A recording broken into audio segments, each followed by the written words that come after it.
Let's be honest, many of the cartoons we grew up with over the 80s, 90s, and early noughts were done more as extensions from toy designs and comic books, where often the thought behind a lot of the writing to them was simple but endearing, as they often taught young viewers about the importance of values, respect, friendships, and consequences. And they were done through flashy visuals that had eccentric themes, goofy adventures, teachable moments, larger-than-life personalities, and corny quips. Comedy. But ultimately, they were intended to be a good time, whilst pressing the idea of kids creating their own adventures with these characters by purchasing the very toys they were based off of, or seeing more of their exploits on the pages. And over the years, as generations have grown, many of the writers and animators that grew up with what came before have pressed on with adapting and modernising their childhood to accommodate the current generation's interests, with impressive displays of understanding for them and to show their kids what was incredible about the likes of the Transformers, X-Men, Spider-Man, and the focus of this video, the Teenage Mutant Ninja Turtles. Now, whilst the Turtles actually began as a comic series from the minds of Kevin Eastman and Peter Laird, they quickly evolved into a franchise of creative endeavours that excellently used their names, with the likes of the 2003 and 2012 eras becoming landmark moments within their history. But they also played host to some less appealing additions too, which is where this movie comes in. Oh shit, here we go again. The 2014 era of Turtles was a special breed of turtle time, as it delivered an absurd amount of Michael Bayisms better left with the Transformers, thrown in with a set of poorly conceived designs for both the Turtles, Splinter and Shredder that got buried by fans. You're goddamn right. And were portrayed by a bizarre cast of actors for the aforementioned bunch that meant the movie was clinging to life with the hope that Megan Fox would be enough to sell tickets once first impressions were made. And lest we forget that this movie was so rife with product placements and sponsors positioned everywhere that maybe the intention was to get everyone looking for food, that hopefully the intercut viewings would help the story better. And sadly, where this delight punched its way into the history books, it wasn't as well received as maybe the writers and directors were hoping for as the first cinematic attempt since 2007.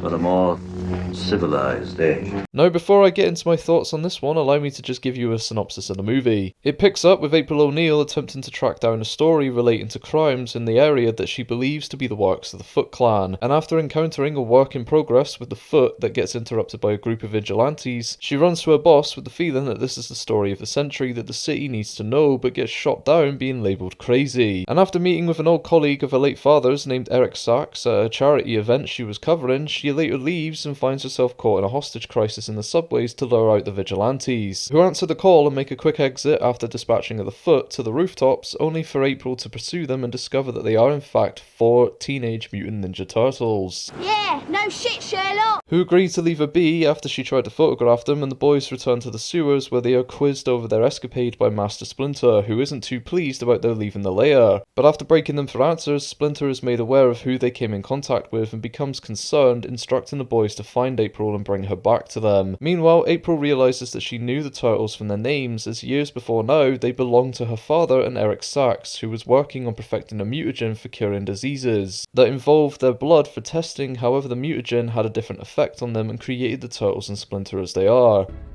What fun! What fun!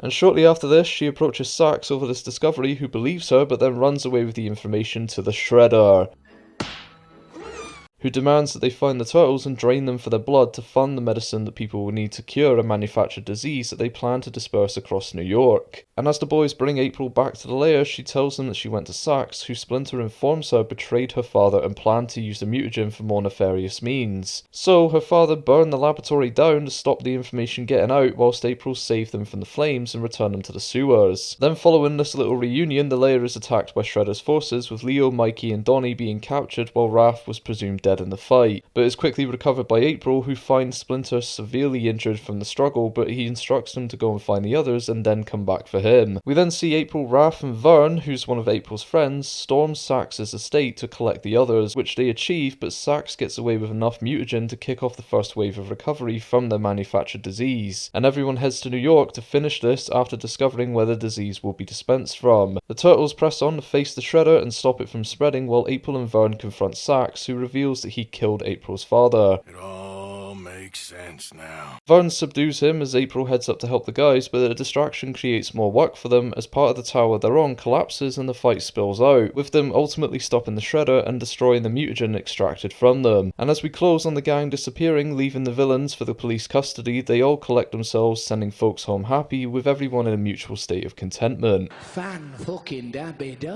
So now that that little refresher's out the way, let's dig into the parts that worked and didn't quite fly here, starting with the turtles themselves. The reception to these iterations of the troublesome Terrapins wasn't amazing, and rightfully so, as I feel they went too deep with the realism that it almost borders Uncanny Valley territory with unsettling faces once you remove the masks. What the hell is even that? And a cluster of clothing and utensils that felt more like a distraction, but I do feel their personalities and agency make up for the shortcoming, though a drawback here was one of the vocal choices. Quite honestly, a crucial factor that I feel needs to be considered whenever you create a new series or movie for the Turtles is how organic the connection is between the actors. It's imperative to me at least that when casting the Turtles they feel familiar with each other and understand how they sound and operate. It sounds ridiculous, but seriously, go back through any of the shows and just listen to the energy, passion, and soul that comes from all the banter in. The casting choices and what each actor bring to the role make up about 80% of that Turtles character, so it is of a high concern for me at least, as quite simply if they don't feel like brothers then what's the point? No,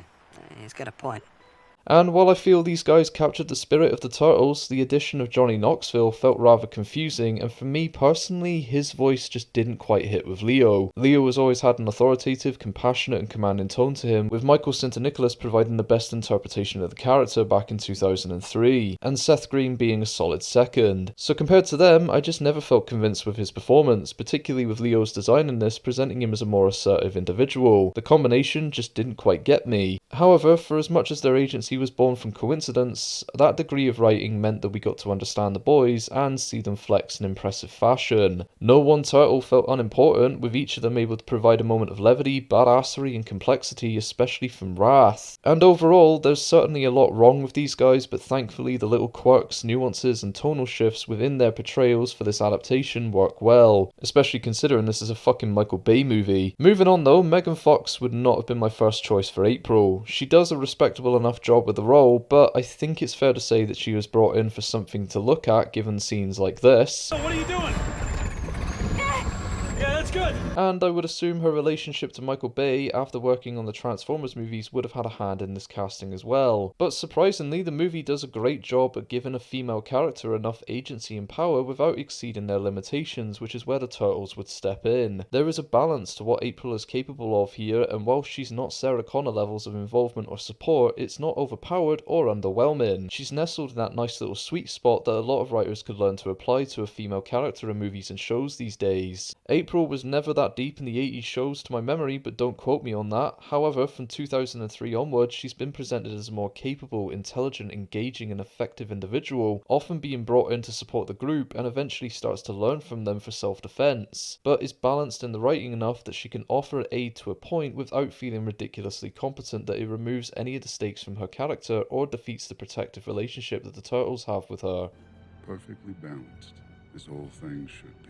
The inclusion of Vern was ultimately pointless to my understanding, and I can't say I get the writing to his character beyond he has stuff that April and the guys can use, and he's got a massive hard-on for her, but we know what becomes of April most of the time, so sorry my guy. Will Arnett did a fine enough job with this movie, but ultimately could have been cut from this and nothing would have been lost. As for Splinter, the wise master himself was just a sounding board for the Turtles in this, and got a good few moves in against the Shredder, but his moment came from explaining how aware he was of April's father's murder and in their rescue, essentially meaning that his role in this is just an informant for the audience, which isn't bad as he was possibly one of the better written characters in this, though the design was pretty shit. However, he was the motivating factor that pushed Raph and April to move forward into the second act that barrel rolled for the rest of the movie, so you could say that he was pretty vital. And as for Sax, he was an interesting addition to the franchise as he possessed a complexity that I rather enjoyed in the initial stages of this feature, but they became lost by the end of the second act as sadly he was just slotted into another generic villain position that was just in the pursuit of wealth, and to add the layer of disgust to him, he murdered April's father, which at that moment I think everyone saw coming. They could have done something special with this guy and allowed him to make more of a significant contribution to the narrative that could have kept him in that morally ambiguous zone of writing, where maybe he himself had a viral condition that needed the mutagen, thereby adding a desperation to his character. But instead what we got was the unengaging, formulaic add-on of an average mustache-twirling villain with empty goals. Sharks with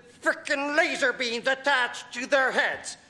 Then lastly, the Shredder. This was possibly one of the most infuriating parts of this movie in my opinion, as the Shredder began as this cheap comical antagonist in the franchise that teamed with the Krang to try and overthrow the Turtles and achieve global domination through Acme level plans that had the Coyote shaking his head. But by 2003 had a significant change to his origins that was presented as this unwavering, relentless, calculating, domineering, manipulative threat that would deliver on his promises by mutilating Stockman for every shortcoming, stabbing the Turtles and Splinter at least once, abusing his adoptive daughter Karai, killing his soldiers for failure, and almost achieve global domination with plans to take over the stars. Yeah, live long and suck it! You believe the type of threat that he was because he was presented as a legitimate threat to the Turtles that did take a twist after season 1's finale, but move over to 2012, that show focused on the Shredder being an actual human with uncompromising determination and a deeper connection to Splinter in particular, that added the weight the show needed, so those two alone make this one look absolutely pathetic.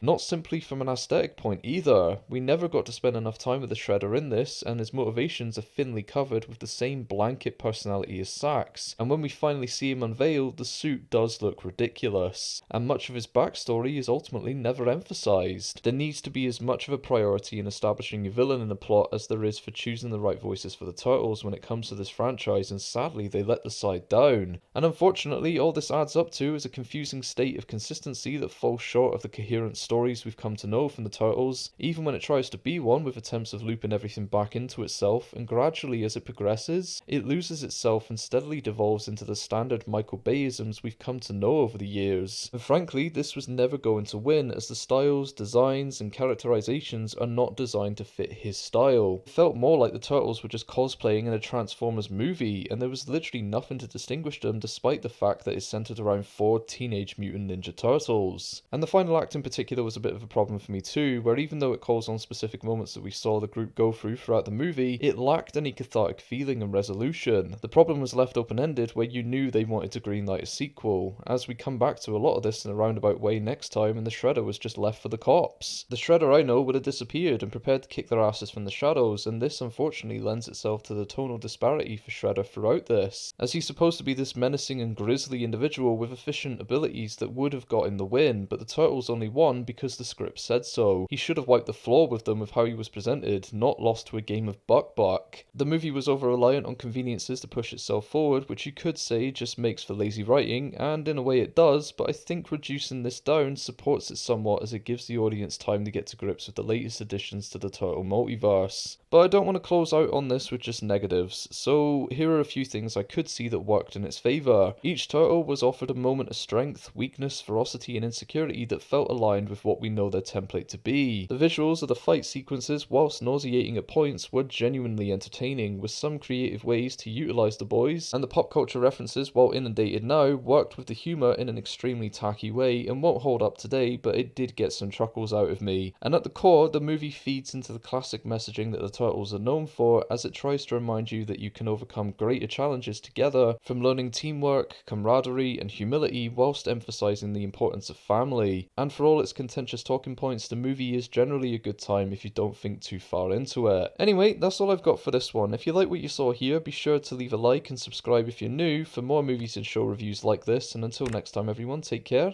and I'll catch you later.